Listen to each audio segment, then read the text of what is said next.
As a criminal psychologist, I've heard it all. Virtually any outrageous reason you can think of for why someone committed the crime they did, I've heard it. Now, when I say I believe someone who told a preposterous story, it's because I do believe that is the reason they did it.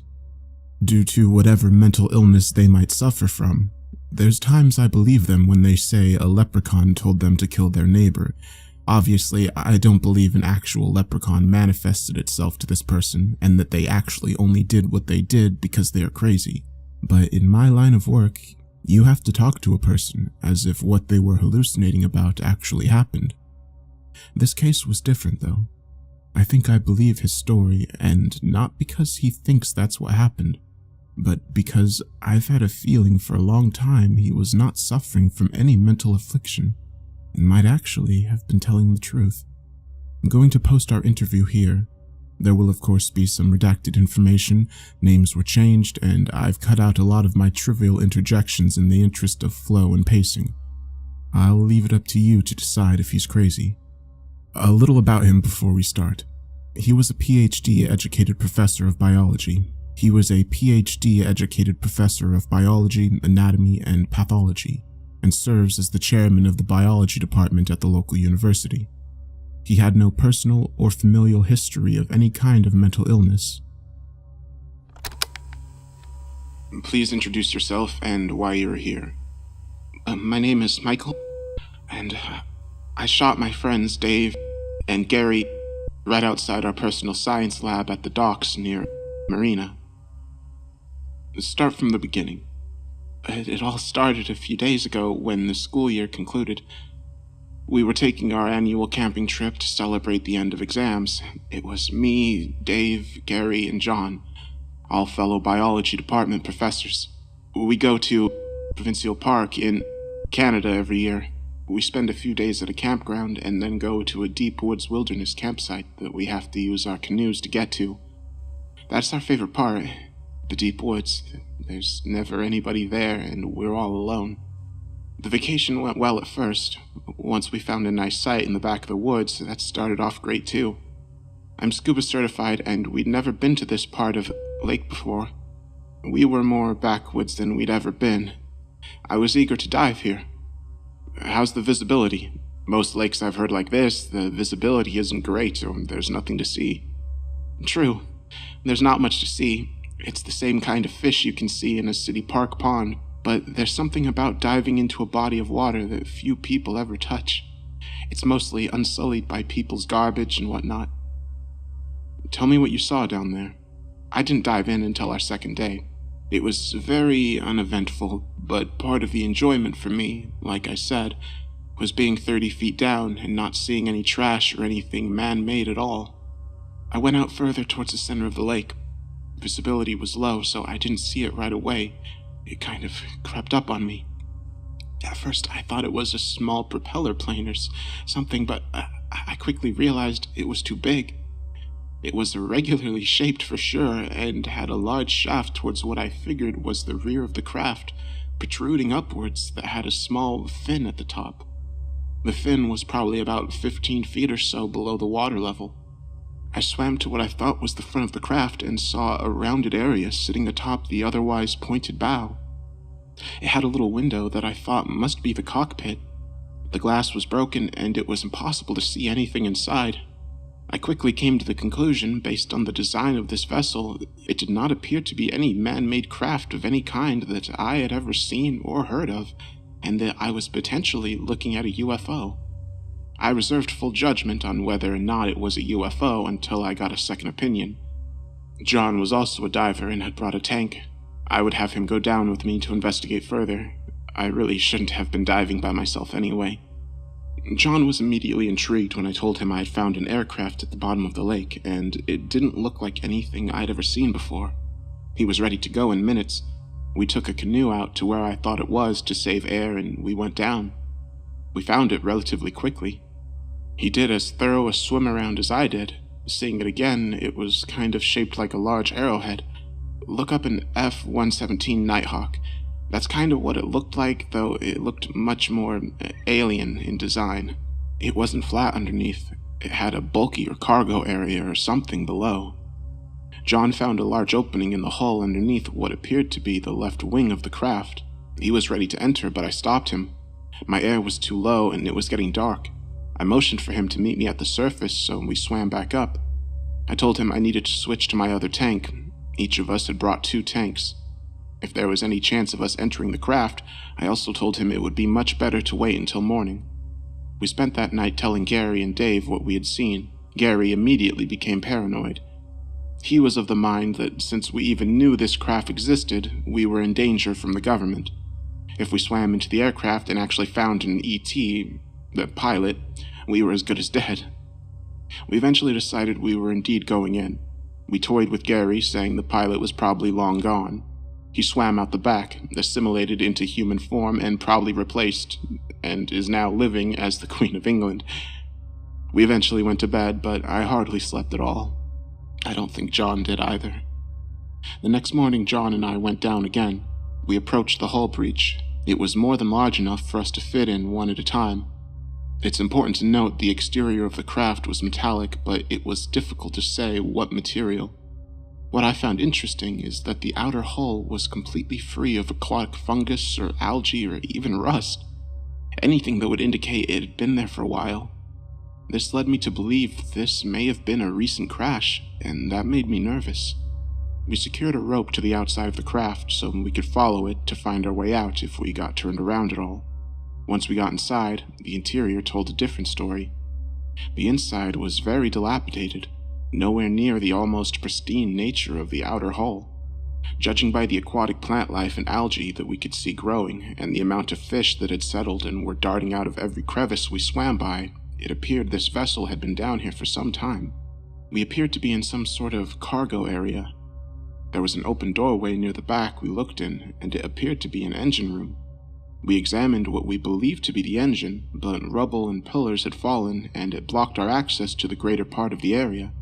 We proceeded down a narrow corridor towards the bow. We swam right and came to a ladder.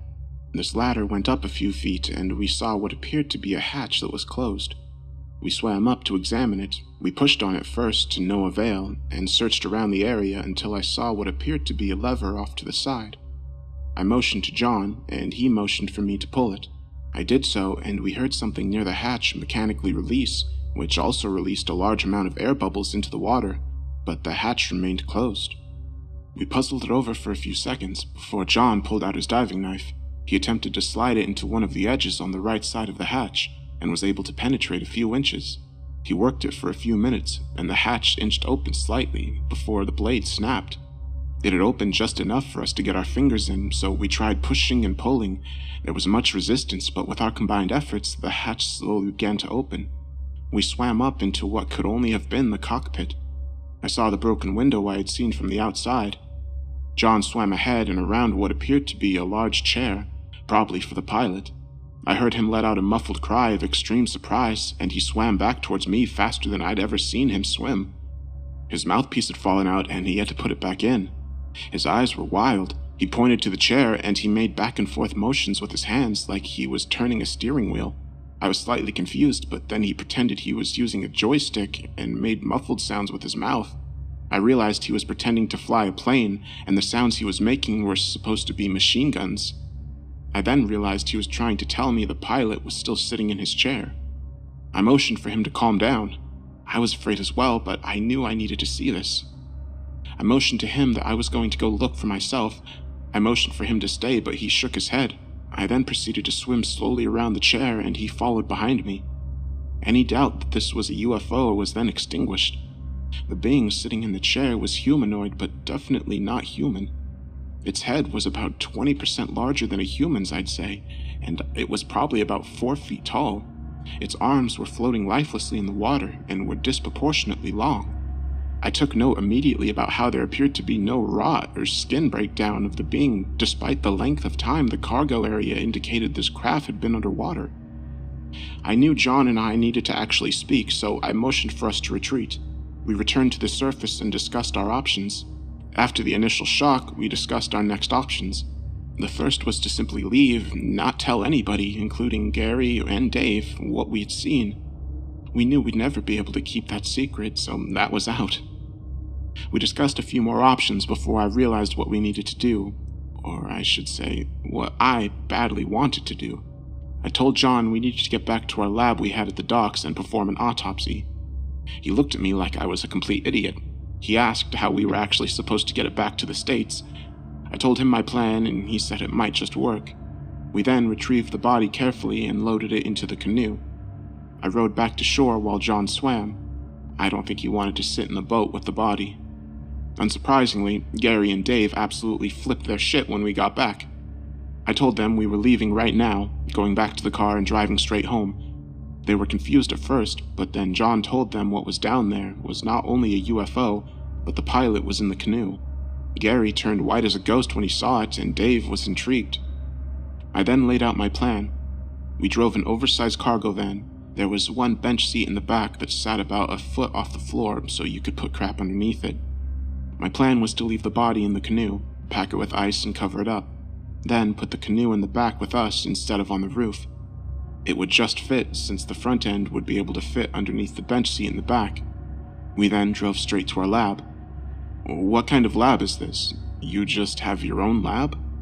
We use it for ourselves. It's rented space in one of the warehouses. We mostly use it to set up lab assignments for students or test new assignments we think of to make sure they are actually viable assignments. Okay, please continue. Gary freaks out and almost loses it.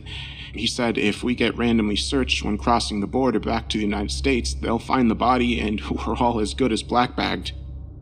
Dave tells him that as long as everyone shuts up and only the driver talks, we'll be fine. We all argued for about 20 minutes about it before it was settled. We were taking this body back to our lab. We got everything packed up and ended up leaving some things we could replace later since we were in such a hurry. It was a 3-hour drive, but only 1 hour to the border. We just had to get across. I would be the driver and would be doing all the talking. Gary was a nervous wreck as we watched cars seemingly at random get beckoned over to a separate drive area to be inspected. He held it together somehow. We crossed over without incident. Gary about had a mental breakdown as we pulled away from the station and were home free. We changed the ice several times, but otherwise the canoe cooler held up. I drove slightly below the speed limit since we certainly didn't need to get pulled over. We got to our lab at about 2:30 in the afternoon. We smuggled the cadaver into the lab and set it up on the table. We locked all the doors and made sure the windows were drawn as well. I realized at this time that we were at the point of no return. We were able to perform an unauthorized autopsy on an alien life form. We had no idea how we were supposed to publish our results or what we were supposed to do when we concluded. We were all likely to get blackbagged if it was something the government wanted to keep secret, but we had come this far and there was no way we were going to stop now. We video recorded the entire thing. My initial examination revealed that ET did not have a sternum similar to humans. It had 2 large sternum-like bones on the left and right side of its chest, but its center was soft, making it an easy choice for a first incision. We cut deep in order to open it up. It was fascinating. It appeared to have the same internal organs as we do, just in different spots, of course. It was hard to tell what was what aside from the lungs. We concluded they must be the lungs because they were filled with water, initially indicating the cause of death was drowning. There did not appear to be any trauma anywhere else on the ET's body, so we also concluded it may not have actually crashed as initially thought. While we had it opened up, we labeled all the organs we thought we could. Whether or not it was actually correct, we obviously had no idea, but for the sake of completion, we assigned everything and came to the conclusion the ET had a heart, liver, lungs, kidneys, and possibly a spleen. We then moved to its head. Its brain was similar to humans in that it looked similar, and as far as we could tell, consisted of several different lobes, though the main difference was that it appeared to be triangular in shape, as if it were a pyramid sitting within its skull. There was also a small, unknown gland situated near the base of the brain itself. We had initially deduced that the brainstem was already accounted for, so what this other gland was, we had no idea. It was at this point in the procedure that Dave stated the gland was beating. I asked how that could be possible since the creature was clearly dead, but upon inspection myself, I too noticed it did appear to be beating, very slowly. I placed my hand softly upon the gland and felt it pulse. I noticed immediately a silvery, metallic-looking bodily fluid of some kind on my glove that this gland appeared to be secreting. Not only did it appear to be still pumping this substance through the body somehow, it also secreted it into the cavernous spaces of the skull and down its spinal column. Using a syringe, I pierced the gland and was able to aspirate a significant amount of the fluid. It was a silvery liquid that looked similar to mercury but lacked the shine. It was a very dull silver in color. I placed it into a vial for further research. Was it its blood? I don't know. I don't believe it was, simply because the next day we found out what it did. What was that? We spent all day theorizing over our findings. We spent the night in the lab and didn't call our families. We weren't due back for a few days anyway. We woke up the next morning to a shocking finding on the cadaver. The incision I'd made in its chest was in an advanced state of healing. We didn't equate this substance to this healing until after we discussed how an incision so large as to open the entire front of the torso could possibly look this healed in a little over 18 hours. We deduced the mystery gland with this mysterious substance was the only thing still functioning on this cadaver somehow, despite its deceased status. We decided we needed to test this hypothesis. I could talk for days about our experiments, so I'm going to have to break it down to the most important parts. We decided to inject this substance into lab mice and see how they reacted. The first 3 mice we injected appeared to die, but they didn't actually perish. Clinically, they appeared dead, meaning the fluid was incompatible to the point of causing death in the subject, but after declaring them dead, they were found to be active again after a short time, though they seemed almost rabid. They viciously attacked the other mouse in the pen and killed it immediately and appeared to begin to cannibalize its corpse. I want to take this time to interrupt the recording and say I have never heard anything this thought out, intricate, and scientific in my entire career. I am absolutely hooked at this time, and despite it being an appropriate time to break, I don't.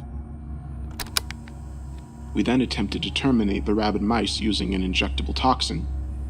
We have euthanized many mice using this method, and this is the first time it did not have any effect of any kind on any of the mice. I then doubled the dose and injected them again. They should have been dead in less than a minute, but they remained as active as before. Dave took over at this point. He took the tongs we used to hold them in place and proceeded to pierce their skulls with the syringe. This method effectively resulted in their deaths. John then suggested we inject a few more mice but keep them all separate. I agreed and proceeded to inject 3 more mice with the fluid. It was at this time we decided to test our hypothesis that this substance was providing the cadaver a healing property despite it being dead by removing the gland. We extracted more of the silvery fluid since we feared removal of the gland would result in loss of the fluid production itself. After the gland was removed, a large incision was made to test our hypothesis. After nearly 8 hours, the incision had not healed at all, thus proving our hypothesis.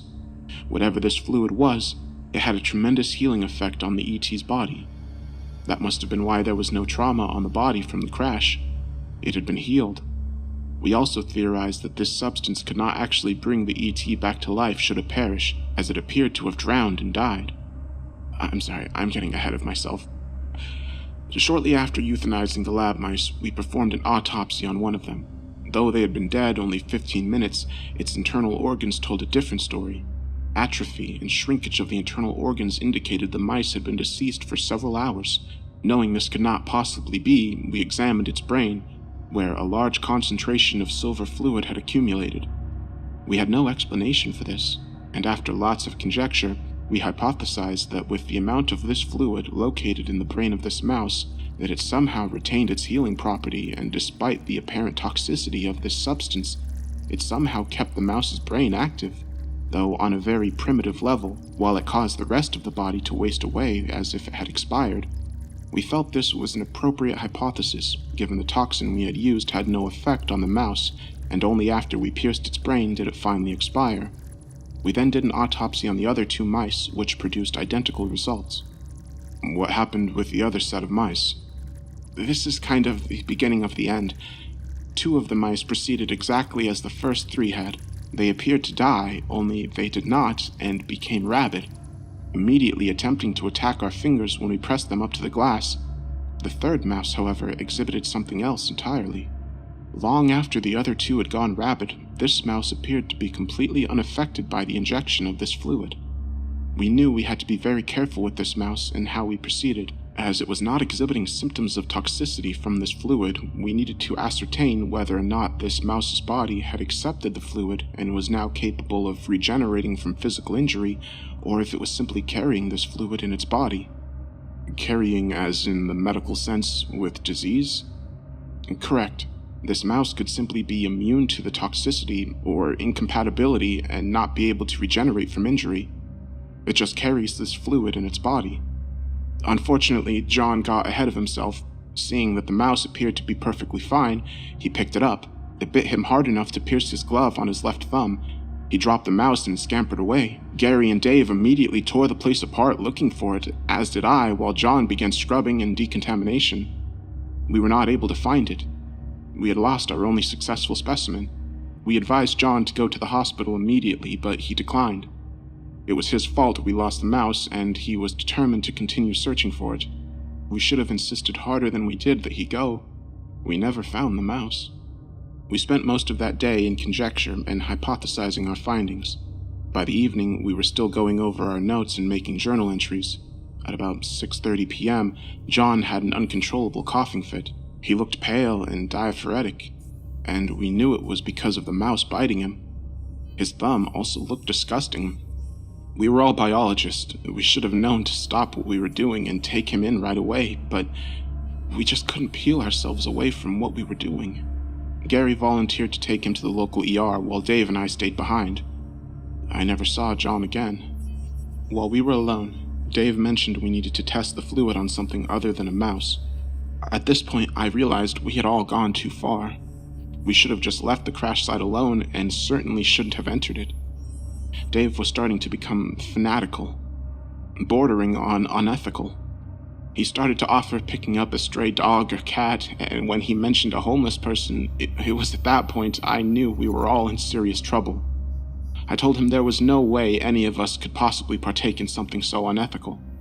He reiterated the fact that somehow we needed a human test. Maybe it was just something with the mice. If a human host accepted this fluid, it could potentially be synthesized to create the most powerful healing agent known to man. Sickness and disease would be eradicated if it worked. I repeated to him, if it worked. We would be responsible for the death of a human being if it didn't. It would absolutely be murder. After a few minutes or so, I realized we did have a human test. John. I told Dave, just look at John. He's showing the same symptoms of decline the mice did. He then told me that can't be considered a true test. The mouse couldn't possibly have passed on the mystery fluid through a small, simple bite. A full injection needed to occur. I began to realize with John's condition that this fluid appeared to be acting like a true disease, and then cause a rabid insanity in anyone who was compatible. We could be looking at a major outbreak. I felt like I needed to call the hospital to warn them. Did you? I didn't get the chance. Gary came back at that point and said John appeared to look even worse after only 20 minutes in the car. I informed him what I had talked to Dave about, and he immediately concurred we needed to stop what we were doing. We went back to the lounge room we have. We rented out several other small offices in addition to the area we were using for our lab, and found Dave was missing. Fearing the worst, we immediately went back to the lab and found him with the tourniquet on his left arm. He was injecting himself with the silver fluid. Gary asked him what he had done, and I had some choice questions myself, knowing he had just signed his own death certificate. I knew we needed to involve the police at this point. I was not optimistic that his body was going to accept the fluid as the mouse's had. We discovered our options at this point. I reiterated my theory on how this fluid acted almost like a virus. All but one of the mice had succumbed to the incompatibility and eventually went insane. It was my theory that one of two things occurred in the mouse that did not. Either, for reasons unknown, the mouse accepted the fluid and was now a super mouse, or the mouse was simply acting as a carrier, meaning its body was unaffected by the fluid and it was simply carrying it. Either case would still be capable of transmission via bite. Gary was a virologist, and he mentioned one other thing. Some viruses cause mutation of the host genome. Nothing like you see in the movies where they turn into hulking monsters, but we had to consider two things. This wasn't actually a virus, it just appeared to act like one, and if this fluid did cause a mutation, there's no telling what that would mean.